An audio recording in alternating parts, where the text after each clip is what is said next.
Inter విద్యార్థులకు మధ్యాహ్న భోజనం మెను ఇదే. రాష్ట్ర వ్యాప్తంగా ప్రభుత్వ జూనియర్ కాలేజ్లో ఇంటర్ చదువుతున్న విద్యార్థులకు మధ్యాహ్న భోజన పథకం ప్రారంభమైంది.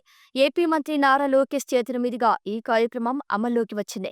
విజయవాడ పాయకపురం ప్రభుత్వ జూనియర్ కాలేజ్లో నారా లోకేష్ ఈ పథకాన్ని ప్రారంభించారు.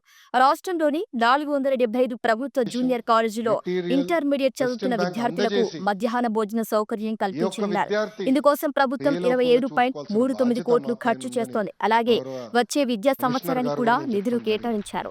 ఆంధ్రప్రదేశ్ వ్యాప్తంగా ఇంటర్ విద్యార్థులకు మధ్యాహ్న భోజన పథకం ప్రారంభమైంది.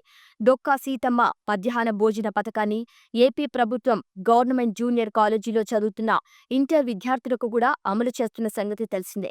రాష్ట్ర వ్యాప్తంగా ఈ పథకం శనివారం నుంచి అమల్లోకొచ్చింది.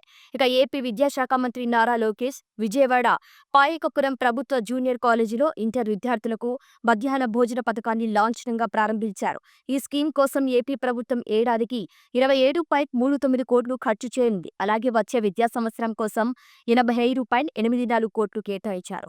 ఇక ఈ పథకం ద్వారా ఏపీ వ్యాప్తంగా ఉన్న 475 ప్రభుత్వ జూనియర్ కళాశాలల్లో ఇంటర్మీడియట్ చదువుతున్న 1,48,419 మంది విద్యార్థులకు మధ్యాహ్న భోజనం అందించనున్నారు.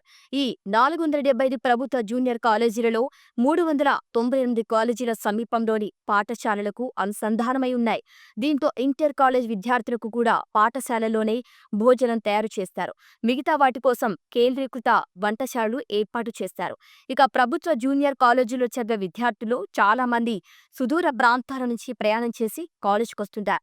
కళాశాల సమయానికి చేరుకోవాలంటే ఉదయాన్నే బయలుదేరాల్సిన పరిస్థితి. ఇలాంటి వారికి మధ్యాహ్న భోజనం ఇబ్బందికరంగా ఉండేది. ఇక ఈ నేపథ్యంలోనే పేద మధ్యతరగతి విద్యార్థులకు ఉపయోగపడేలా ఇంటర్ కాలేజీల్లోనూ మధ్యాహ్న భోజన పథకం అమలు చేయాలని ఏపీ సర్కార్ నిర్ణయించింది.